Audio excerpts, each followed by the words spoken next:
Greetings and welcome to the Spread, NESN's Football Picks Podcast. I'm NESN.com's Mike Cole, joined once again and, as always, by Ricky Doyle. Ricky, how are you? Doing pretty well, Mike. How about you? Not bad. It's going to be season's greetings. Sure Season's is. Greetings and welcome to the Spread. Getting there. Sooner. Fast and furious. When does the Christmas season start for you? Oh, I think we're in it. I think we're starting to get into the thick of it. Not to get on the couch, but does it? Obviously, it doesn't feel the same as you get older. Sure. Do you find yourself ever getting in the? Are you a Christmas guy? Yeah, I enjoy. Do you Christmas. find yourself getting in the mood or the spirit? A little bit, but then it always I feel like it just gets super busy this time of year. Exactly what not just work related, right. but then also outside of work. Yep. So sometimes I don't know if I have ever take a step back to enjoy it as much as I probably should. Exactly. And I'm gonna make a concerted effort this year to do that. I thought I was gonna do that too, but even then, even in the process of trying to do it so far, I'm just I'm tired. I want to sit on the couch, scroll through Twitter. You got the tree up? No, not yet. So I think we probably would have done it this past weekend, but it rained. We go real tree. Yep. So the last thing I want to do is go get a rain-soaked tree because it rained yet again on the weekend here in New England. Sunday would have been the day. So probably this weekend. Plus, we have a relative puppy and a toddler. The longer we can go without a tree in the house is probably better. So there's that. What about you? You have a tree? Not up yet. So it's not the season yet. Is what to go? No, I guess you're right. Yeah. Well, I had aspirations of putting up day after Thanksgiving. I feel like that was a good sweet spot. Just didn't get around to early it. Thanksgiving too. So. This weekend might be a good play. Are you a real tree? Fake tree? No, I'm fake. So we're kind of talking about that. I would love a real tree. So it's we're actually it's just not practical for my living arrangement. I just think we're going to move towards a fake one too because it's just the idea of. Oh my God. I will get into this later once, maybe next week after I go and get my tree. Yeah. Curse about it a million times, get yelled at by my wife for cursing in front of the kid. Tree falls over. I've had trees fall over. It's just you get to a point, when you're younger, I used to scratch and claw for the real tree. And then as you get older, you're like, do is deal with that. I get it now. Yeah. I get why the fake tree is so I'm bringing it in. I got to come up the stairs, put it down, find a spot. Make sure it's upright. Make sure it's straight. It hasn't been straight for 3 years. Yeah. And then the worst is January, late December rolls around. You got to bring it out. And then by then it's basically dead. So you got pine needles everywhere. I still have pine needles under my couch probably from 3 years. Oh, yeah, 100%. So, but I'll tell you one thing. I play a little fast and loose on the back end of it. I'll leave my tree up for all of January. That's a psychopath. I guess if it's fake, it doesn't really matter. Yeah, it doesn't matter. And I like the look. I like the ambiance of it. So it's it is. So we have everything else up. We have the outdoor lights. We have the indoor lights. Sure.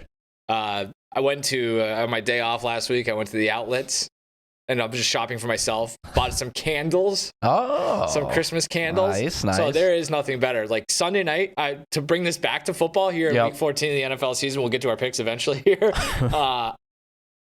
The ambiance of the Christmas lights, a candle, turned out the lights, sat there and watched Jordan Love tear apart the Chiefs on Sunday night. I was just this is so cozy. Yeah, it's nice.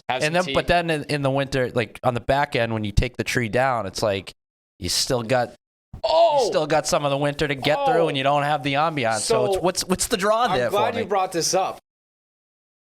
I have a proposal. We got to move Christmas back 2 months. 2 months.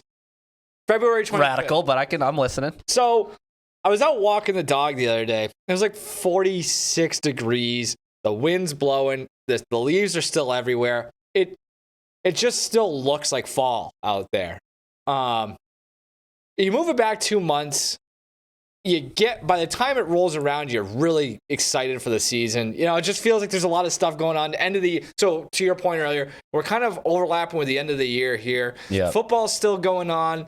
There's a lot of just hustle and bustle around the new year. Tying up loose ends, looking ahead to the next year, projecting out some stuff. Exactly. And then it's just climate change is real. I'm sorry. Yep. It's warmer than it's ever been in this time of year. If we try to push this back a month or two, now it's we've endured a good chunk of winter, but we can see the light at the end of the tunnel. Yeah. Mariah Carey, New Year's Eve, ball drops.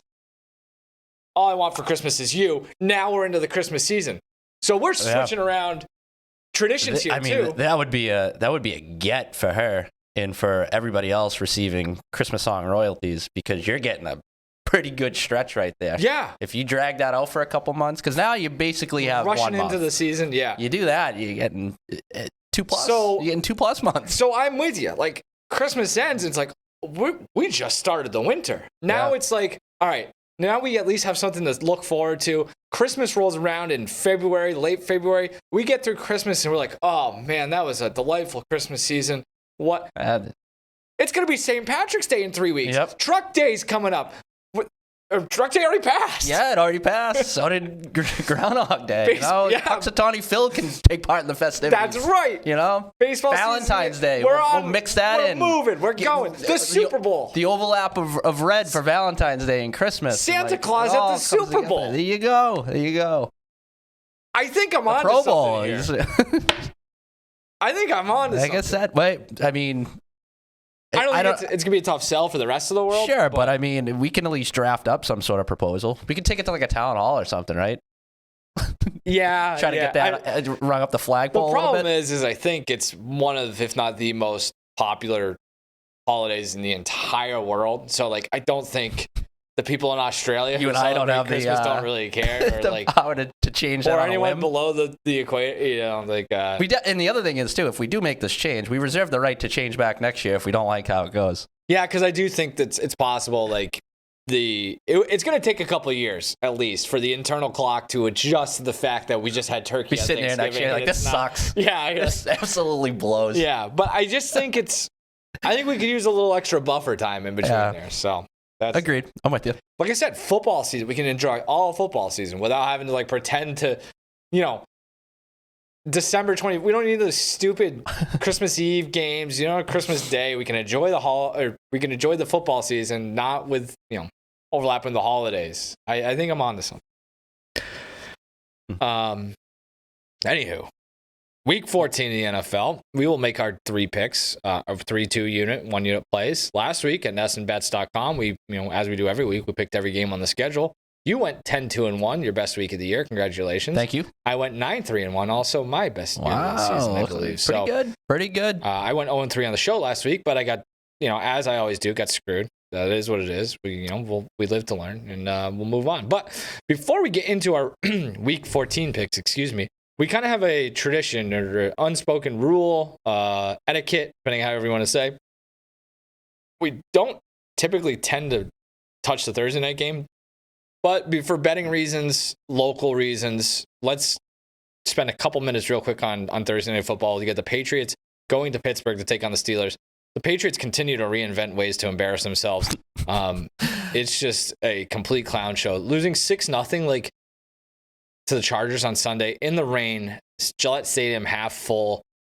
It was almost too cliche at this point. Like, that's what's so weird about it, is it just continued.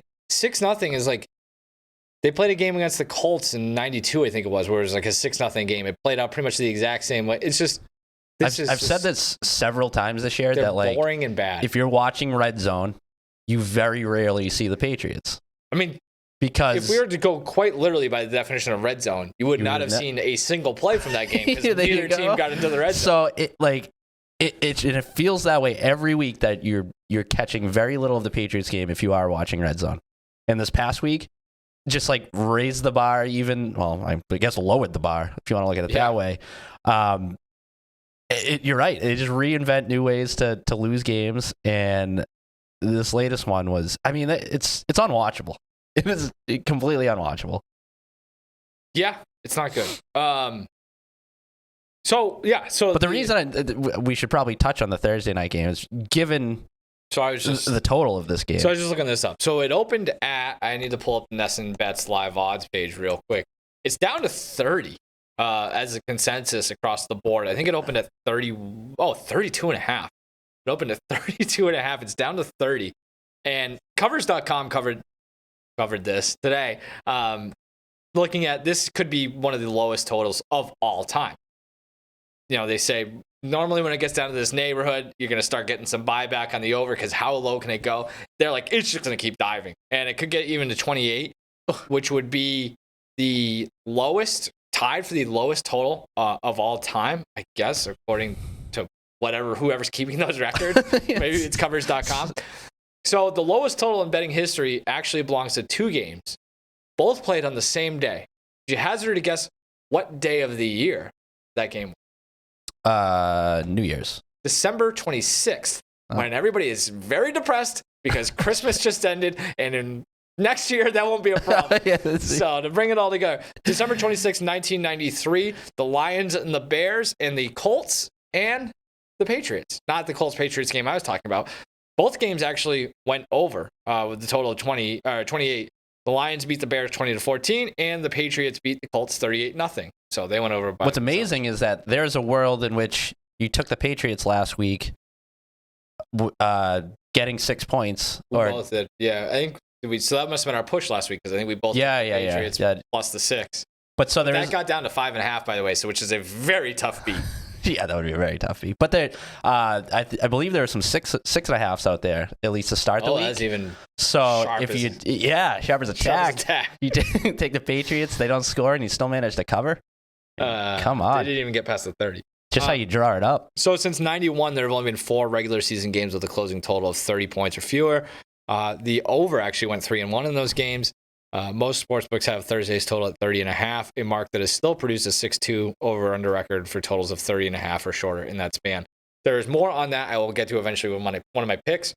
I will say, so the Steelers, who, again, will look like they're going to be without Kenny Pickett, for better or worse, turning things over to Mitch Trubisky, opened at 6.5-point favorites. It's down to 5 at most spots.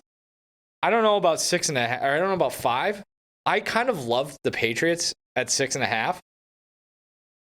Because at some point, like, their defense has played so well. They've given up 10 points or fewer in their last 3 games. The only team in 100 years or 90 years to lose 3 in a row when allowing 10 points or fewer, going back to the Bears, who have been historically bad forever.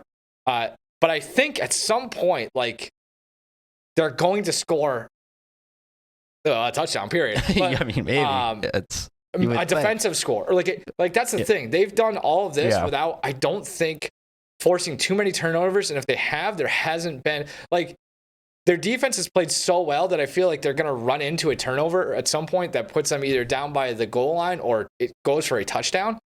I know you can't bank on that, but the Steelers' offense is so bad too that I think this is, like, I meant to look this up. I don't know what you want to, your view of this is, but, like, you can bet exact scores. I might, just for S's and giggles, place a bet on a 0-0 game. Like, I think that's not entirely off of the table here. In which case you would be justified in taking the Patriots. But yeah, that's true. But this is, it's such a unique game because not only is the total so low, but, like, that is such a, that's a relatively high spread. So, like, you're really threading the needle with this game if you're taking Pittsburgh, right? Like, to cover. Yeah. If it is at 6.5, whatever, and then also staying in the high 20s, like, there's only so many possible outcomes. Yeah. Which, this is to your point, like, maybe you do start poking around at some, like, exact numbers. Like, most games, I would advise you not to do that and stay away from that market altogether.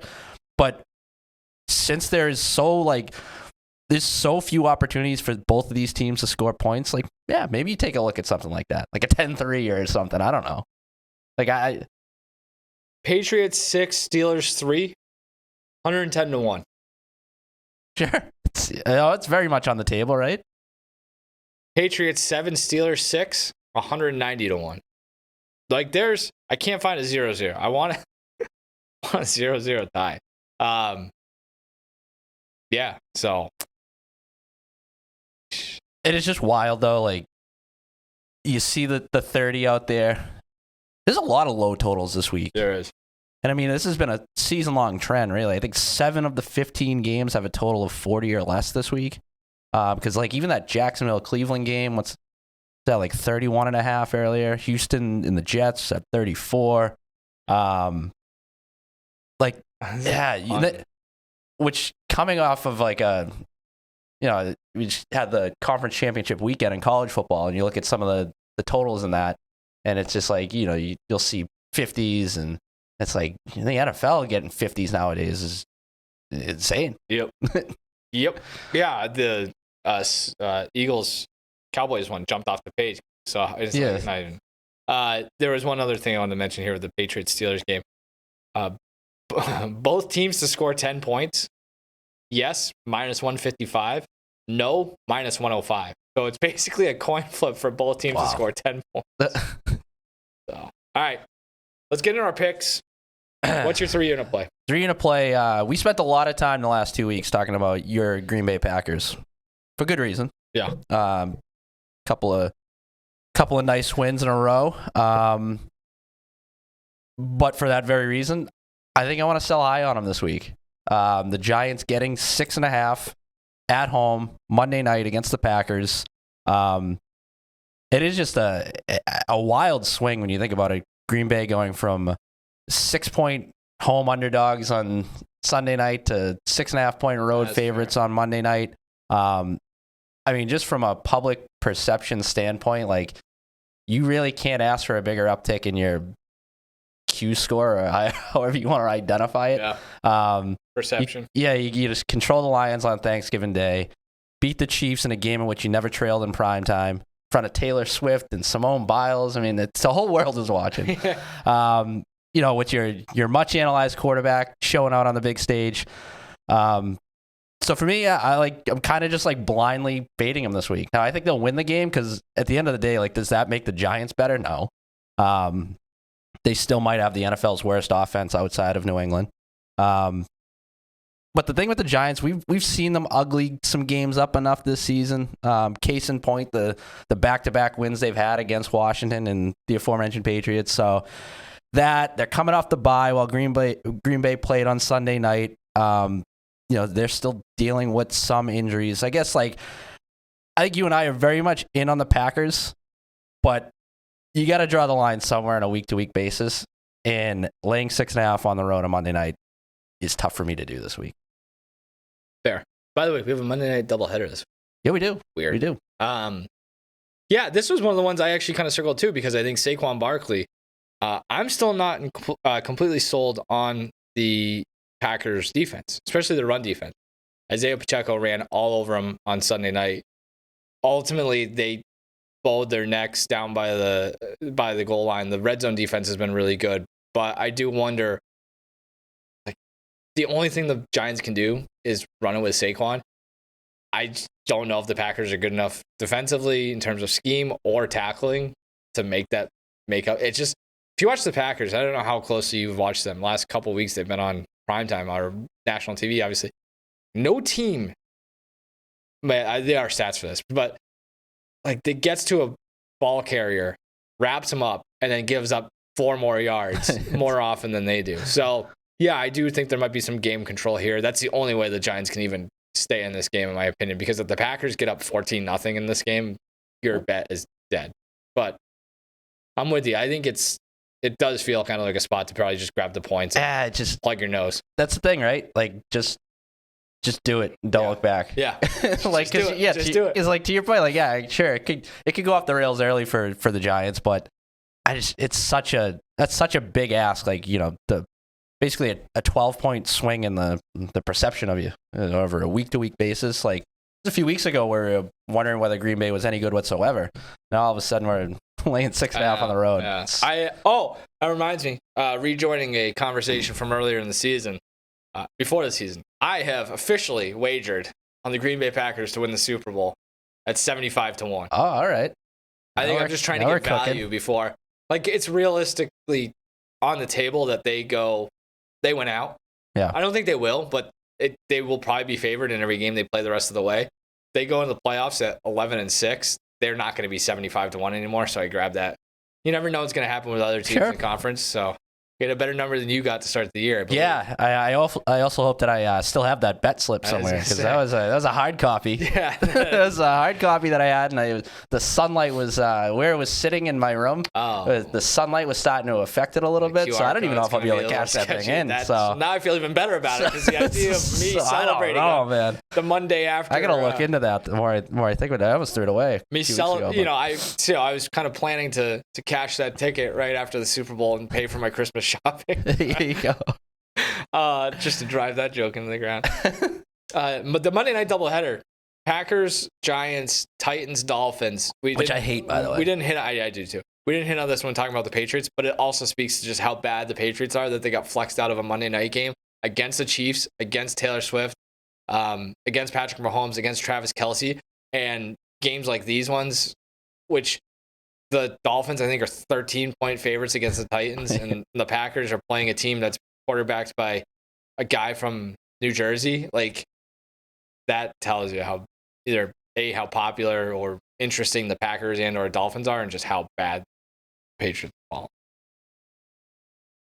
My 3-unit play, it's 20 minutes into the program, I guess I'll give a pick. I'm taking the under in the Jacksonville-Cleveland game that is currently set at 31.5. Ooh. Living dangerously. From that same covers.com story, though, I mentioned this earlier, kind of getting to this season, anecdotally, I'm like, those low totals feel like they've been going under, right? And so, backed up by evidence, totals closing at 39.5 or lower this season, 61.5% to the under. Totals 34.5 points or lower have all gone under. So, this isn't blind, but pretty close to blind. You look at both teams, especially Jacksonville, injuries, major issue coming into this. Jaguars probably going to be without Trevor Lawrence. He has a high ankle sprain suffered on Monday night. Now you got a short week.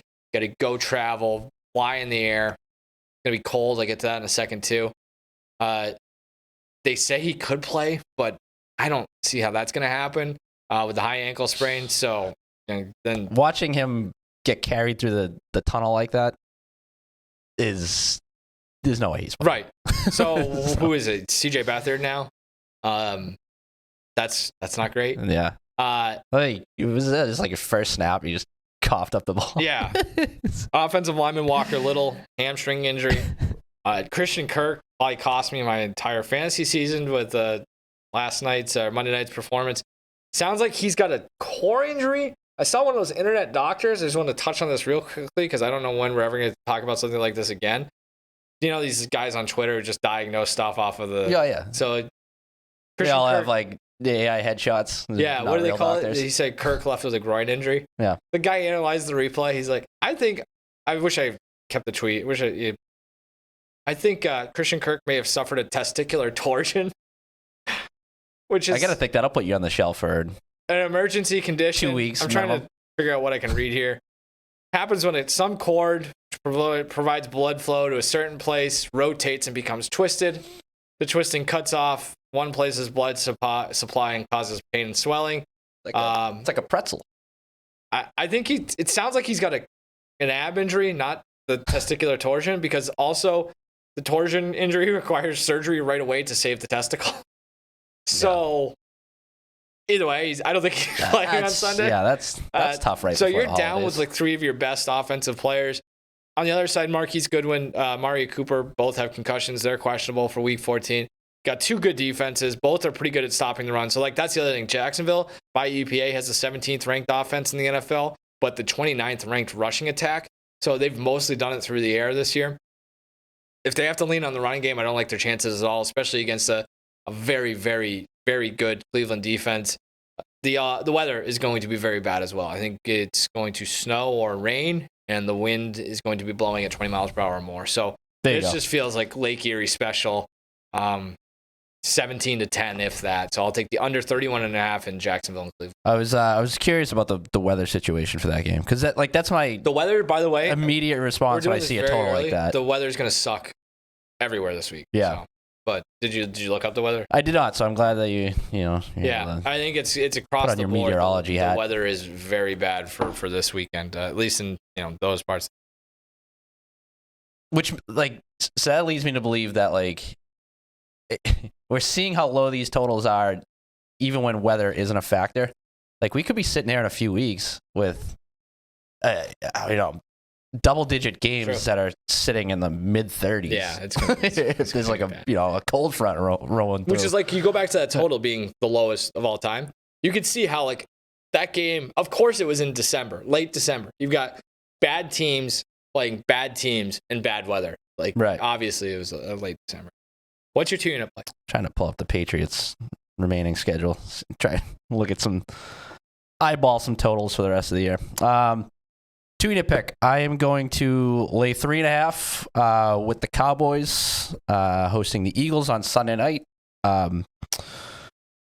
It feels very similar to last week's pick when we took the Niners. I just think that this is Philly's hit a little bit of a wall here. The defense has been getting exposed. I didn't know that it happened to the extent at which it did last week.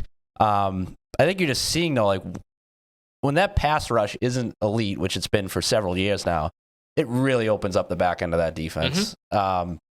I think that's gonna be a problem again this week against Dallas.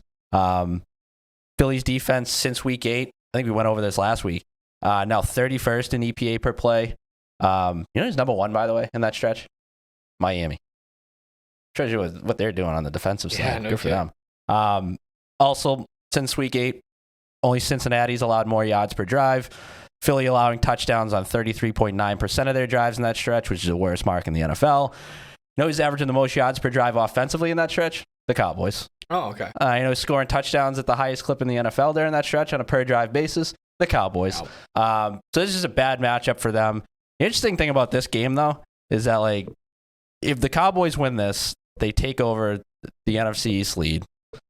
But there's still a scenario in which they could win out and not win the division, so not earn a bye, go on the road for wild card weekend. By virtue of tiebreakers and whatnot. It's a very weird situation. I was talking about that earlier. There's a lot that can get settled here. Because when I was looking at this, I'm like, I wanted to see, knowing that if the Cowboys won this game, I wanted to see what the divisional odds were for this. So I looked Dallas plus 330 to win the NFC East, which is like, felt weird, felt a little off. But then you consider, like I said, the tiebreaker scenarios and also just the remaining schedules of these two teams.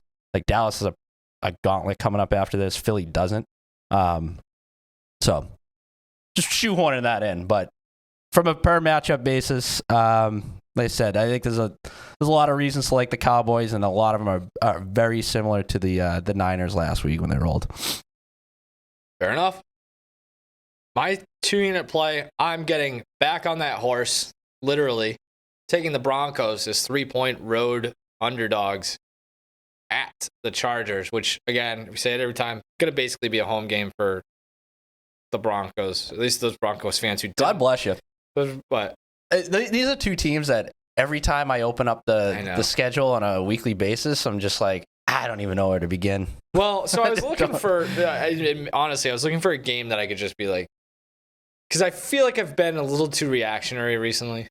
So I was looking for one where I can just fade both directions, if that makes sense. So the Chargers, an unimpressive win, but a win on its own at the very least on Sunday in New England. And the Broncos coming off of a loss at Houston. And I will say I was not very sharp last week at all. The sharps were all over, I think including yourself, Houston.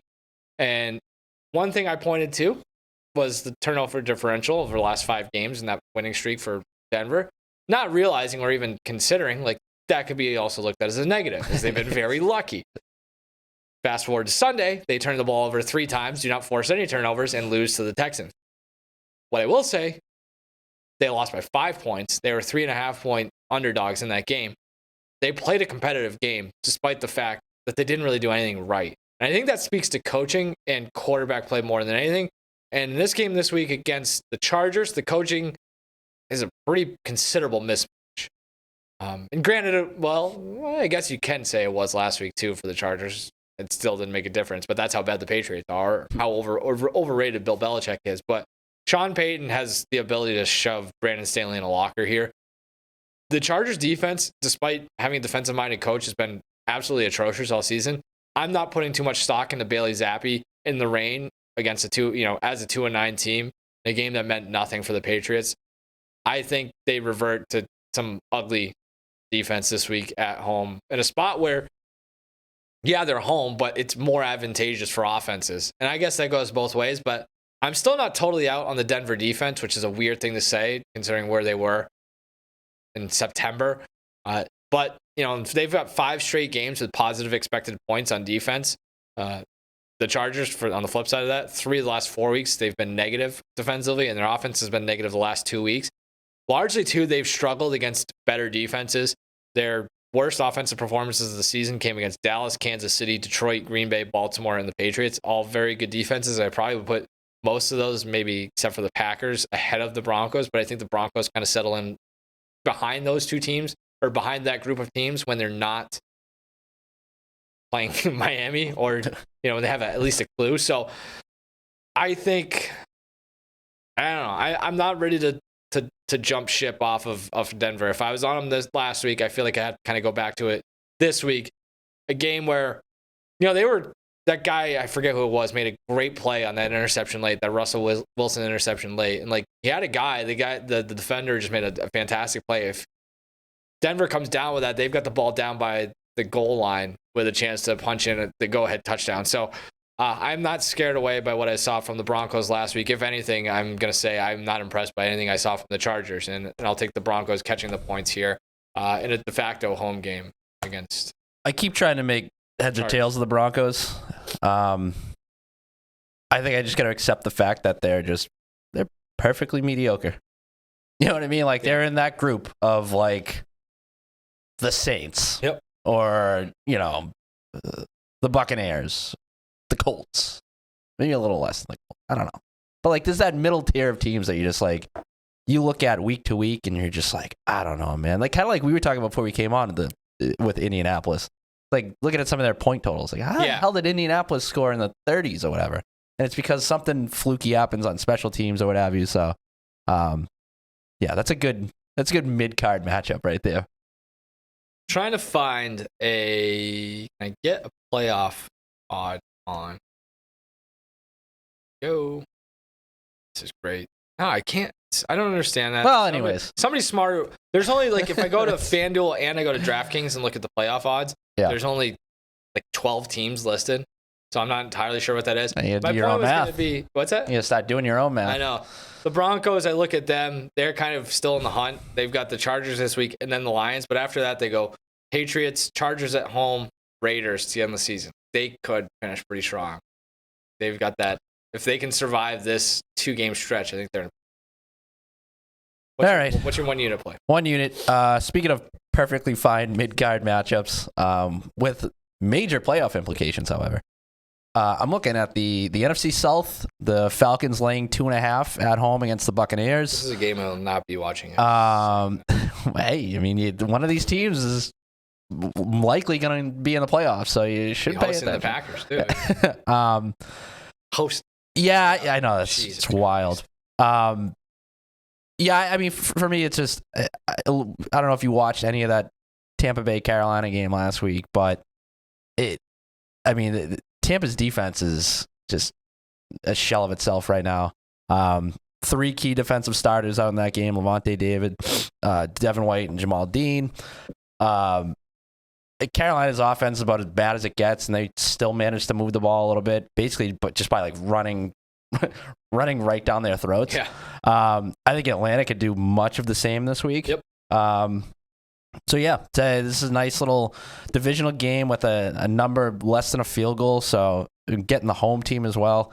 Yeah, I don't really have much more to add to that. I just think that these two teams are both in the same weight class, and ultimately I prefer Atlanta. I think that they just have, particularly on the defensive side, I think they're in a better spot. But also, obviously, they have some playmakers as well, so they match up pretty well from a offense versus offense standpoint.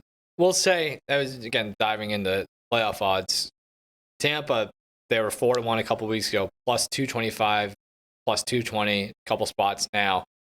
They win this week, that number is going to shrink. So if you do like Tampa for some reason, despite what Ricky has said, now's the time to act. Well, and you know what? As much as I like the Falcons this week, there are worse bets than sprinkling a little something on Tampa Bay to win that division. Just given the sheer volatility of the NFC South. Honestly, who the hell knows how they'll last. So I'm glad you brought that up. So you look at, let's see here. What do we got? DraftKings. The Saints are very much in play, DraftKings has them at plus 220 to make the playoffs, but they have them plus 360 to win the South. You might as well just bet them to win the South because they're probably 8-9, 9-8 feels like it's going to. It's going to be crazy if we have 2 NFC South get in. But I guess it's 2 NFC South teams or 3 NFC. So you got what? Teams. Atlanta sitting at 6-6, Tampa 5-7, New Orleans 5-7. Yeah, if they all get to, could you get 3 of them in? I feel like this is very similar to how last year played out with these teams, where they're all just kind of sitting there, and it's like you could get 3 of them in. You try to, oh my god, identify which one to back down the stretch, and it's like, good luck with that. But, yeah, like if the Vikings fall apart, and if for some reason the Packers do too, look out for the NFC South to make crash the party. Strong. All right, we'll go fast here. I have 1 unit play as well. I'm taking San Francisco laying. Oh, you do have one. You decided to do one this week. I did, yeah. Laying 10.5 at home against Seattle. These 2 teams just played a couple weeks ago. San Francisco ran all over them. I don't know if they ran all over them, but they beat them handily. In fact, they've won their last. What's that? Oh, they did. They did. Yeah. They ran. They threw. They've won 4 straight against Seattle by an average of 16 points. All but one of those they covered the would-be number of 10.5. They are, let's see here, as favorites of 10 points or more since the start of last year. They are 6-0 straight up, 4-2 against the spread. One of those against the spread losses came as a 13.5 point favorite in a game that they won by 13. So I'm actually just going to give it. So they're 5-1 against the spread in those 6 games as 10-point favorites or more.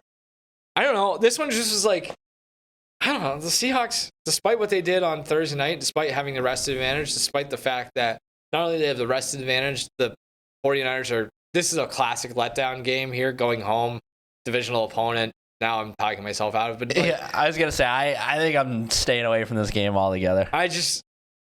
Seattle doesn't do anything for me. I'm not going to be dissuaded by what I saw on Thursday night. And I will say that the Niners do feel like a team that is not as prone to a letdown as, one of these other.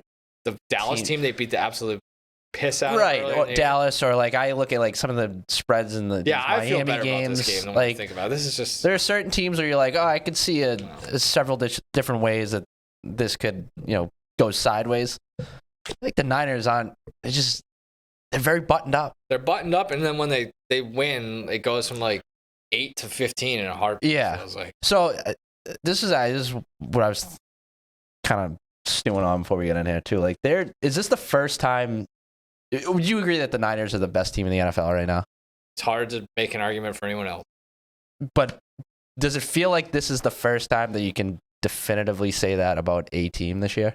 Yeah, which feels like not an overreaction, but more based on a reaction to what we saw Sunday than anything else. Like the right answer probably is we're still not entirely sure, but we just saw them. It's just hard to run through. It's hard to make a case for anyone else, right? Like, Baltimore, and so the only thing is Baltimore plays San Francisco in a couple of weeks on Monday night, so we'll get a pretty good idea. A couple of weeks. I think Dallas is the one that, like, they need this week against Philly. Right. Yeah. They got like I mentioned this earlier. They got a tough stretch coming up. They got after this week. They go to Buffalo, go to Miami, host Detroit, go to Washington. Yeah. So that's obviously a tough stretch, but like this is one you need. This one. This is like we've talked about several times this year. Like they need that signature win. It's an opportunity for them to do it. And maybe they jump into that conversation because it does feel like the eye test tells you that Dallas is among the teams that should be right up there too. But San Fran is, they're gonna be tough to beat. Yep. All right, I went to the store, bought some toys, so we can do this real quick. Yeah. So I don't know this is another thought exercise here. I bought some stamps. 36 of them in there. It's 36. We're not gonna go through all 36. Are they actual stamps? They're not real stamps. I looked it up. So Keegan made a good point. He was like, "Well, it'd be a great deal. These are $5." Maybe we won't do it because I don't know if I can open these. I don't want to break them and ruin my value. Oh man. Oh my god. This is gonna. We'll come back next week when we got a pair of scissors in there. Holy Jesus.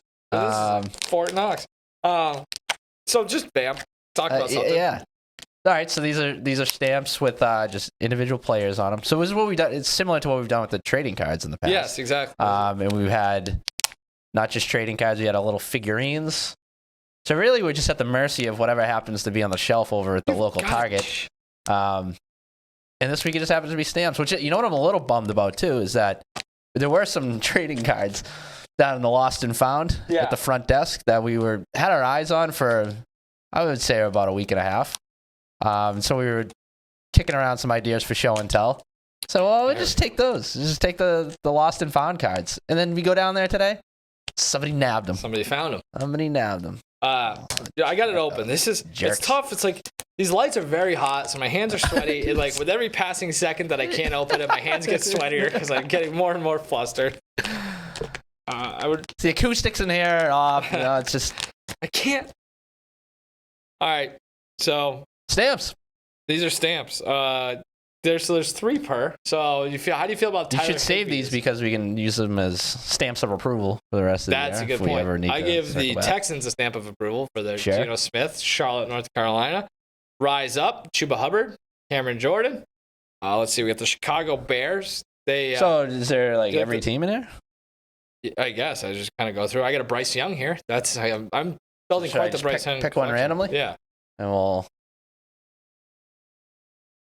There's like a good one right in the middle. Oh, that is a good one. Oh, Justin Jefferson. So Justin Jefferson feels like he's going to be back this week. Yeah, which was actually a game that I almost I had my eyes on it actually. I'm glad that this worked out well. I was actually looking at the total in that game. Let me pull it up. Felt a little low. I wanted to take the Raiders. I almost took the Raiders until I remember that. Speaking of the Raiders, the next one is Max Crosby. So we are right into it. All right. So no, this worked out well. So yes, the if I can get the Staley Dub Air. So as of this recording, Minnesota on the road in Vegas. Minnesota's laying 3, total 40.5. I don't know. Feels a little low to me. Getting Jefferson back. The other thing, like you might see a couple turnovers from these teams that maybe creates a short field and that leads to points. So yeah, that almost made my sheet. It did not, but that's on the fringe. I like the Raiders in that game. That's a half. If we had a 3 unit, a 2 unit, a 1 unit, a half unit, that would be my half unit pick. The rose is off the bloom, or the bloom is off the rose, whatever. With Dobbs at this point, and I like the Raiders this week until I remember to realize that Jefferson is back, and it just feels like complete game wrecking against a very bad second. So yeah, that's an interesting one to consider. I might go bet that. Yeah. I need the money. We just found out that our there you go. Stumbled into it. Our fridge is broke, so we're gonna buy a new fridge. So I might just. I was thinking about just parlaying. Now I know what to get you for when we celebrate our February Christmas. I was thinking about parlaying our 6 picks. See what I can kind of go. I think this is the week to do it. I agree. We make it 7. They add the 7th leg. You're talking. You go. Yeah. So. All right. Cool. That's Ricky. I'm Mike. This is the Spread, NESN's Football Picks podcast. Go to NESNBets.com later this week to catch all of our picks for all 15 games, I think it is this week. So thank you for joining us. See you again next week. Goodbye.